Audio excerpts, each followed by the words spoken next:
Relationship issues? Relationship talk On 702. And today on our relationship feature, we are discussing how to date again after divorce.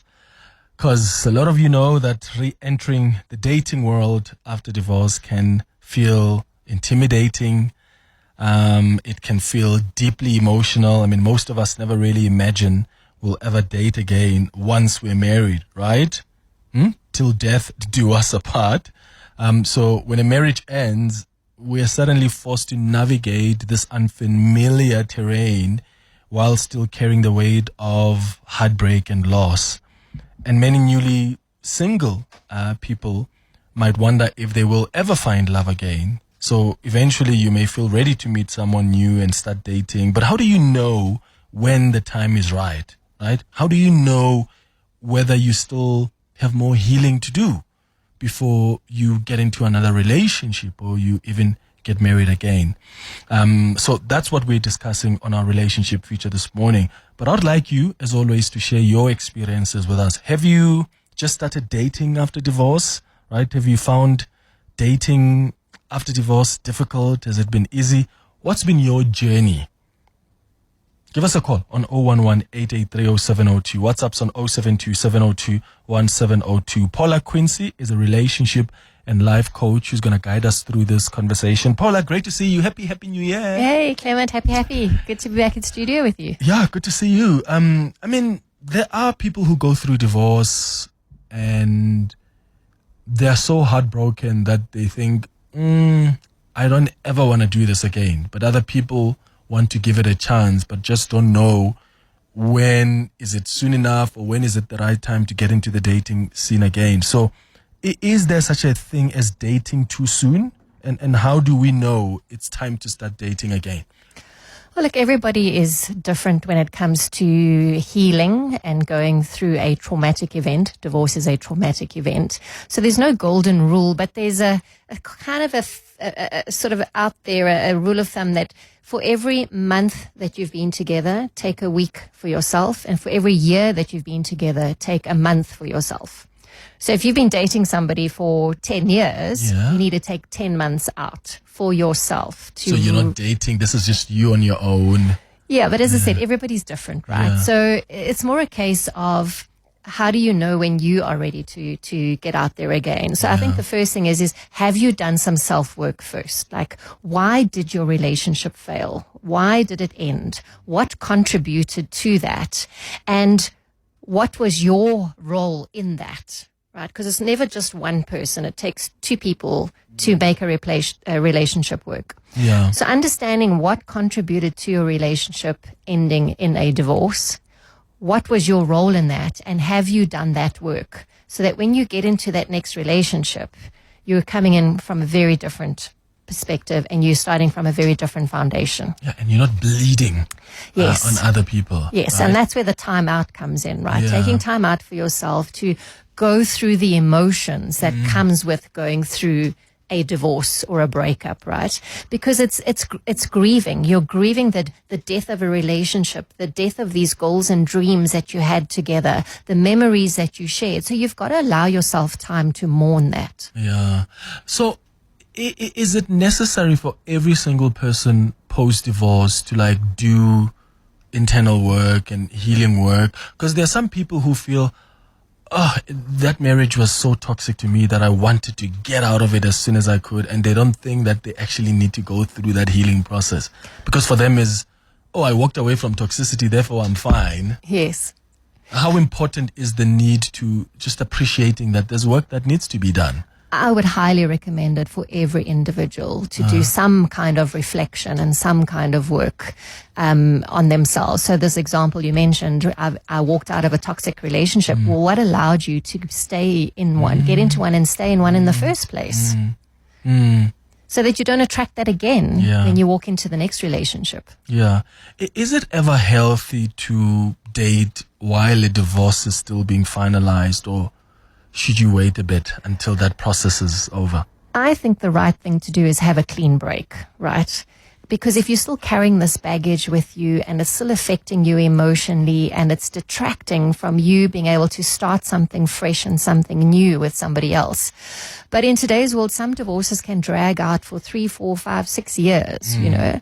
So I think it really depends on where are you at emotionally. Are you emotionally stable and emotionally ready to get into a relationship with another person? And have you been very clear and transparent with that other person in terms of where you're at in your life and what's going on? Yeah. So if someone is listening to us now, they've gone through a divorce and they think that they're ready to start again, what questions should they ask themselves before starting a new relationship? Most important is, why do you want to start dating again? Is it because you're lonely? Is it because you want companionship? Is it because you're just looking for sex? What are the reasons why you want to start dating again?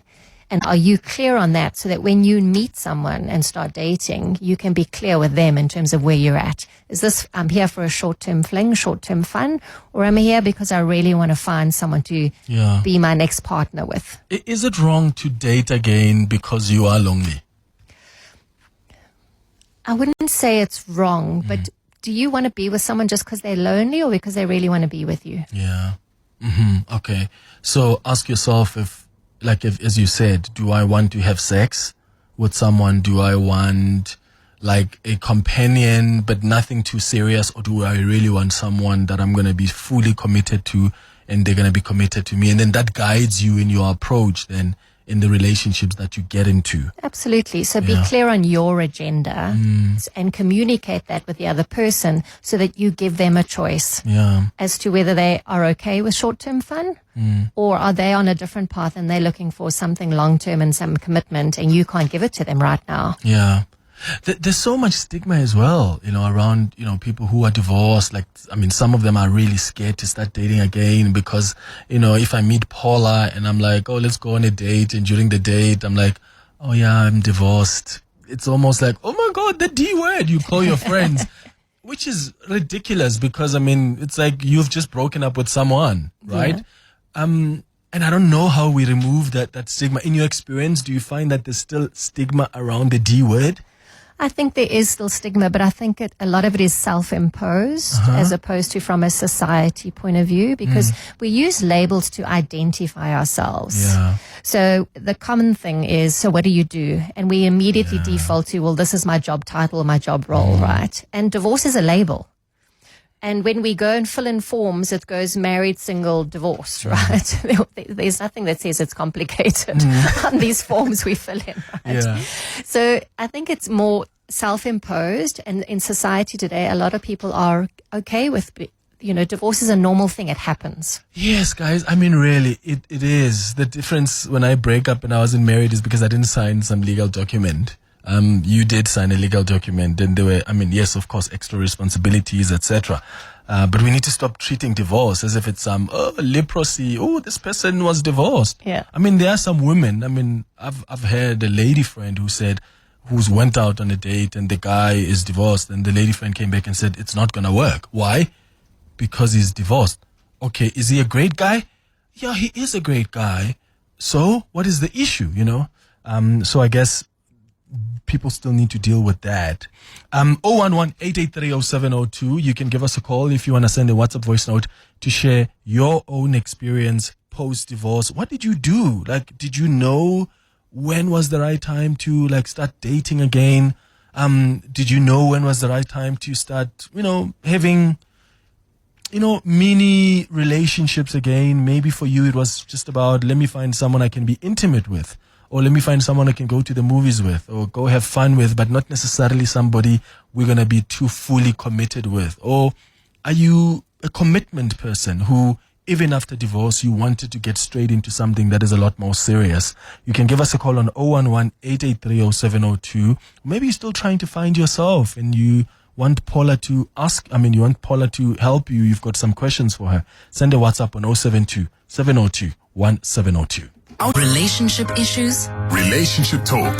on 702. 21 after 11 o'clock. Paula Quinsee is a relationship and life coach guiding us through this conversation about how to date again after divorce. How do you know it's time to date again after divorce? We're taking your own experiences as well. How did you find it? You can give us a call or send us a WhatsApp voice note. Let's start with your voice note. When I finally decided to walk away from my marriage, I was already emotionally detached for years.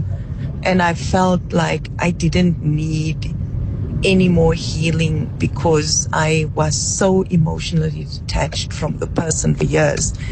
And I felt that I did a lot of introspection while I was still in the marriage and figuring out why I'm staying, why am I here. So I had to will myself to eventually make the decision to leave. But my question is, did I need to still take some time out this 1 year, 1 month thing, to reflect? Because I did, and I realized why I did. But I feel with my current relationship, I'm kind of feeling like I'm making the same mistakes, and I'm feeling like I'm getting myself into the same snares like what I was in previously with my marriage. So is it because I didn't take some time out for myself? I just need to know. Sorry for the long voice note, Sam. Paula? Yeah, so as I said, every relationship is different, right? The fact that she had been emotionally detached for a while and had done some introspective work is part of that process. But I think what needs to be done is looked at what are her relationship patterns, because it sounds like she's repeating those patterns from her last relationship into her current relationship. And, those are two different things that we're talking about.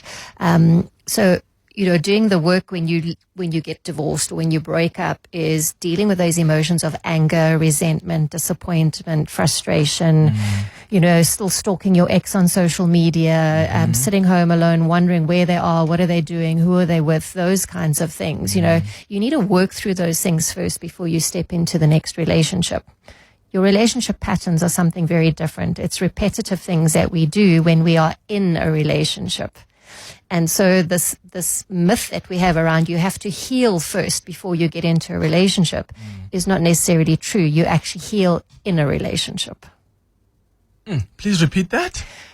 The myth is we have to heal when? The myth is we have to heal first and then we can be in a relationship. But actually we heal in a relationship because that's when we get emotionally triggered the most. Yes, that's so true. Yeah. Okay. The first thing she mentions there in the beginning, I thought, that's making sense, because she says, I was emotionally detached from a marriage for the longest time. And that's a reality for some people out there that, yes, I've been married for 20 years and I left after 20 years. But, 10 of those years, I checked out. Yep. I was not emotionally involved. I wasn't emotionally invested. So by the time I'm saying, I'm ready to walk away, this is my divorce papers, it's not that that's where the process begins, which then, to me at least, then I would understand if someone says, and then 2 months later I met someone, because they had already sort of been in the process of detaching themselves from this institution in this relationship. What do you say to that? Does that work? Or do you think that even when you had detached yourself and you checked out before the divorce, when it's official and you are now officially on your own, still find time to be with yourself and work out on the mistakes you may have made before you get into something else? Correct, because, healing or self-development is an ongoing process. We never get to a point in life where we go, that's it, I finally dealt with all my stuff and I'm a complete healed human being. Because as we step into different relationships and different situations, we're emotional and we evolve and change, and our priorities and our outlooks in life change. So we've got to constantly introspect with ourselves in terms of, where am I at now? What are my values? What are my boundaries? What are my priorities in life? What am I looking for in my life and my life stage where I'm at right now? So constant reflection is an ongoing process, and constant working on ourselves is an ongoing process. Yeah. Okay. There's a message on the WhatsApp line. It says, "Hi, Clem. I've been divorced for 7 years this year, and I've only had 2 significant relationships since. The first one was within a year after my breakup, and it was so necessary for my own healing because I feel I got to experience another person other than my ex, and it was confirmation that I could be courted by other men. I'm not currently dating because of other commitments, but I've let go of that need to tell people I meet or hook up with casually that I'm a divorcee." That's a message from Lerato in Centurion. That's it. Yeah, of course there are some people who will think that is crucial information for me to know, so how dare you leave it out? But is it necessary to especially to people that you are not even, committing with for longer? Like, this is not even your life partner or someone that you would want to get married to one day. Now you must tell them about your history and say, "I'm a divorcee." Is it necessary? I don't think it's absolutely necessary. I think it's just part of the process in terms of, how we communicate and get to know each other. A question could be, well, when last was your last relationship and how long was it? Whether it was marriage or not. I think sometimes people associate marriage with children. Yes. And so, okay, so I'm divorced, that means you've got kids, kind of thing, a default. It's not necessarily true, though. But I think definitely doing some work around getting used to being on your own again and being yourself and your own person and being comfortable in your own space is important before you step into that next relationship. So if you've been in a relationship for many years, all your decisions were around someone and or a family and or a household, and you had to bounce those off. And some people struggle when they get out of a relationship to even make simple decisions. Like they're going to buy coffee cups and it's like, what color, should I buy this color or this color? Because they're so used to bouncing that decision off someone else. So when you get comfortable making your own decisions again for yourself and not doubting yourself, when you feel confident within who you are, what you stand for, what your values are, what your boundaries are, where you're at in life, that's a good place to be to step into a relationship. So why do so many people rush into a new relationship after divorce, even when they know that they're not fully healed, in your experience? I think a large portion is loneliness. A lot of people don't know how to be alone with themselves in today's world and to live alone and to be quiet or in a quiet space with themselves. And sit in that discomfort. Yes. And so, and also, there's the stigma attached to being on your own or single, is that either you're dateless and desperate or nobody wants to be with you, or you're on the shelf, depending what age you fall into, or where do you even go to meet people these days in today's world? Yeah. Okay, we're going to take the latest Now Witness News headlines. We've got some calls and WhatsApps coming through. We'll go straight to them after the headlines. What's your experience? Have you been dating after divorce? How long did you wait? Did it take you 2 months? Did you immediately jump into a relationship because, you probably say that I was detached from in that marriage for the longest time. I checked out a long time ago. Therefore, I was comfortable to get into a new relationship. What guided your approach to dating after divorce? 011-883-0702. And maybe you are in your post-divorce era and you want some advice from Paula on how to approach certain things. What you can call us or send a WhatsApp voice note, and Paula will try and assist you in that. It's now 11:30. Relationship issues Relationship Talk. on 702. 25 minutes before 12 o'clock, we are talking about dating after divorce. How did you approach that? Paula Quinsee is a relationship and life coach guiding us through this conversation. Let's start with your WhatsApps that are coming on 072 702 and 702. Hi, Clement and team. Thank you for the wonderful program. I grew up in a home where my parents were divorced, and it was challenging. And I always said that one day when I get married, I will make sure that I don't get divorced. And I want to put my children through a divorced home. And sadly, I was divorced twice. I'm in my 40s at the moment, and you do get lonely. But from my experience, and I'm not generalizing, is that women at my age do not want to commit. They want to have you as a security, a safety net for a certain period of time until something better or something else comes along.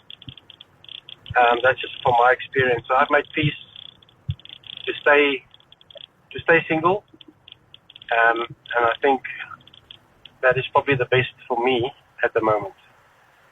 Thank you.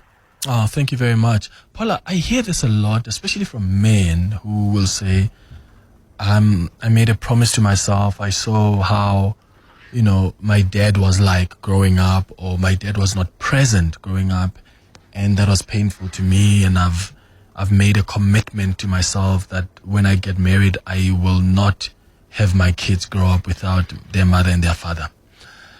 Which is, that's a noble thing to say. Perfect. But I worry about the obsession with that, because some people are obsessed with that idea of the child must be raised by mother and father, regardless.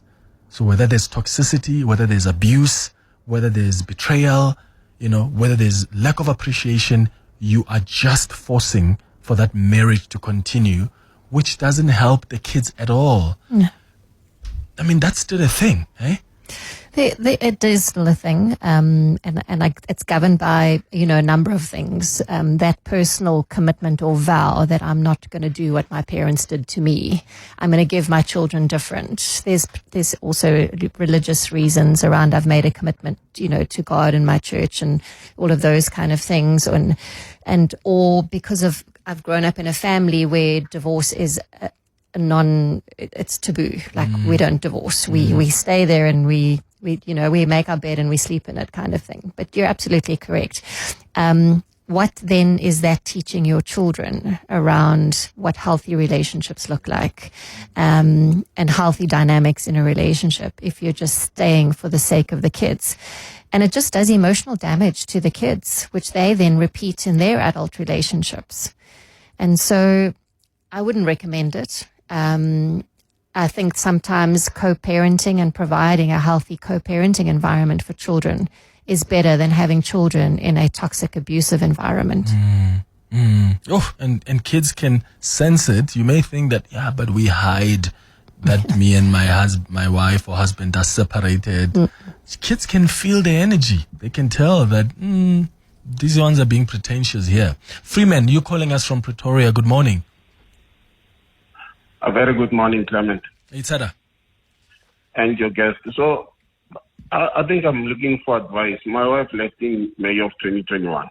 And it feels to me, I'm still dealing with the shock, because how she left it was very sudden. She didn't say anything.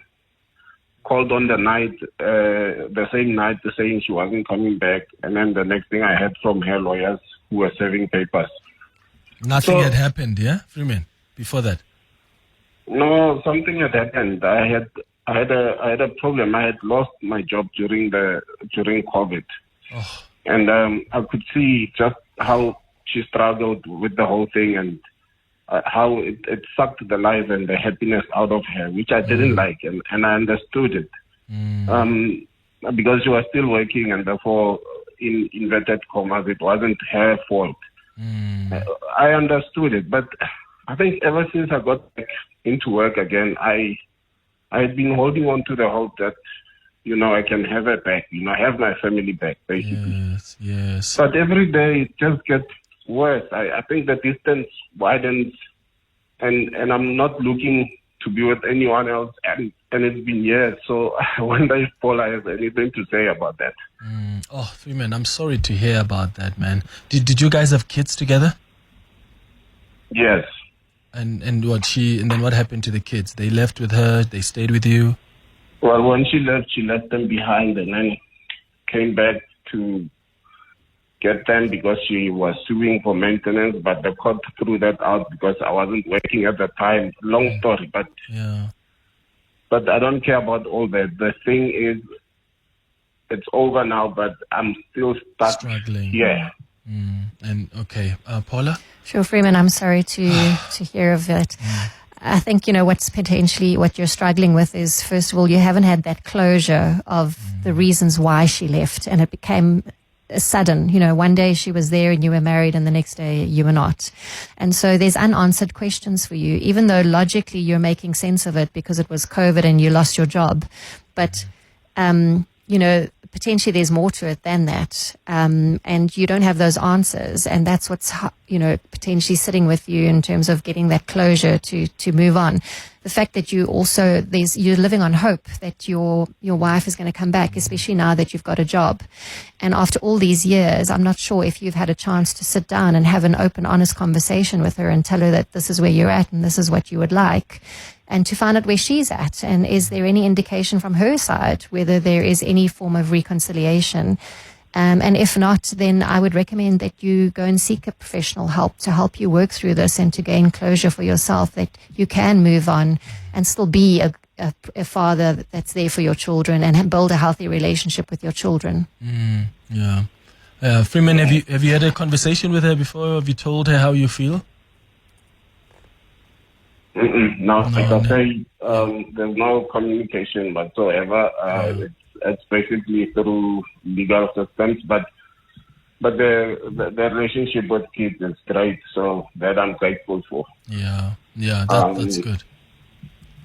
Yeah. No, thank Freeman, you. Thank you, man, and all the best. You sound like an incredible man, and I really hope that things will work out for you. And I believe that there must be somebody out there who can appreciate you, and someone that you can also appreciate, and be happily ever after as well. In Essentia, you are in Soweto. Good morning. Good morning, Clement. How are you? I'm okay. How are you? I'm doing fine. I'm the happiest woman who's now married. Happiest because of divorce, or happiest because I'm now married again? Happiest because now I'm married for the right reasons. Oh, perfect. I hear you. To give you a short story, I got married for the wrong reasons, just to be honest. Yeah. I had a very bad relationship with my mother. So it was more to me like running to a man who's going to love me better than my mother did. And he took advantage of the situation, knowing that whatever that he did to me, I can't run back to mom. I can't run back home. I'll be stuck with him. And I really got stuck with him because the relationship was very bad. But there's a time when you feel that now that's enough. I have to go. I have to move. And it was a blessing. My mother welcomed me back. I took time to heal before I even divorced, because I started by building the relationship that I needed with my mother. Then when I was healed from that, then I went for the divorce. 5 years later, I met the man. My mother gives us a blessing. That is, if you choose to get married, I bless you. She's no more now. But we got married, and I am the happiest ever person in this world. I am the happiest, to be honest. So I just beautiful. Want to say, people get married for the right reasons. If it's for the wrong reasons, you are more likely to come back. Yeah. Oh, in Essentia, that is beautiful to hear. So you waited 5 years before you remarried? Yes, I waited 5 years because I had to work on myself and say, Essentia, you married for the wrong reasons. Number one, you should have not run to go and look for love because you're saying you're having a bad relationship with your mother. So I had to work on myself, heal from that, and build a better relationship with my mother before I can jump into any relationship. In Essentia, thank you so much. And may your happiness with your husband continue forever and ever and ever. Thank you so much for calling us. Relationship issues? Relationship talk. On 702. It's going up to 14 minutes before 12 o'clock. Let's go to your WhatsApps on 072-702-1702. Okay, before that, there's a WhatsApp message that have come through. Hi, Clem. I've been divorced as well for 7 years, and I've only had a number of relationships ever since. And to be honest, I have done it because I didn't want to be on my own. And that is the reason, and I suppose that's the reason why many of them have not worked, which is what you spoke about, Paula, earlier on, that some people get into it because they just can't take the discomfort of, let me be on my own, let me work out, whatever issues I have like Innocentia, who went and worked on a relationship with her mom, and then she went and found a relationship, and now she's happily married. So a lot of people in this situation tend to the new partner. They turn that into a bondage of sorts for unprocessed grief or loneliness. And someone was saying earlier that they've dated someone who was divorced before, and they realized that they get to be, they still have trauma from the marriage. And maybe that's a conversation we should have one day about people who bring in that trauma, because the person who's now dating them has to deal with whatever fears or whatever betrayals they dealt with there, because they don't want that to repeat itself here. But again, the only way to deal with that is work on yourself. Absolutely. And look, we all have baggage, right? And we all bring baggage with us into our relationships. And that's where our biggest growth and healing happens, because we're going to trigger each other. But instead of throwing in the towel is when couples should turn towards each other and work through these issues together to come out on the other side. Yeah. Tabiso, you are in Johannesburg. Good morning. Hi, how are you? Hey, Tada. I'm good. Go ahead, Tabiso. Yeah, well, yes, I think my experience, I'm a divorcee. And I think I divorced like 8 years ago. And I think this is a topic that's very important because, and I commend you for actually even thinking about it. I think I'm in a four-year long relationship now. I'm happy, but the advice for a lot of people that I think that are going through divorces that I had to do. I was celibate for a year. And I was celibate for a year because I was in a relationship with someone for 8 years. So in a way, I had to utilise the relationship, because I think what most of us forget that is that a relationship it's a living thing. That's what a relationship is, and also a divorce is actually a death. Yes, and it needs to be mourned. It has to be mourned. It has to be mourned. And if I can tell you now, my ex-wife is in a loving relationship, and I know the gentleman, and we are actually we're actually co-parenting. I'm in a good relationship also. So, and I think she might have had to do the same thing, because the whole blaming game tends to happen between everyone. But it's important to mourn the relationship, because it's not only the two of you who are divorcing, you've also got family members who are also divorcing. Yeah. Sure, that's so important, Tabiso. What an important point to make. Thank you so much for that call. It's like death. You have to mourn it. Absolutely. And as I said earlier, you've had all these memories that you've shared together, but you also had these hopes and dreams of your future and what it was going to look like, and that's been shattered. And so while you're dealing with the anger and the resentment and the hurt and the pain, it's the accepting that you've got to let go of this because this relationship has died. Sure. How do we distinguish between real needs and emotional cravings like validation, affection, or attention? Because at some point, if this is something you were so used to, I mean, you will crave for it. Exactly. And that's where it's important to understand what is your agenda? What is driving you to want to step into another relationship? Are you seeking to be the center of attention and get all that validation because you were getting it, but you're not getting it now? Is it just for short-term fun and because you want sex? Is it because you're feeling lonely? Those are not good reasons to step into a relationship, because somewhere down the line it's probably going to fall apart. It's unsustainable.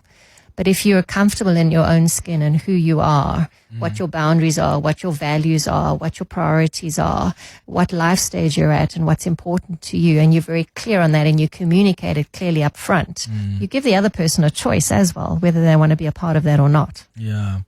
And of course, some people can be particularly vulnerable, after divorce to manipulation, love bombing.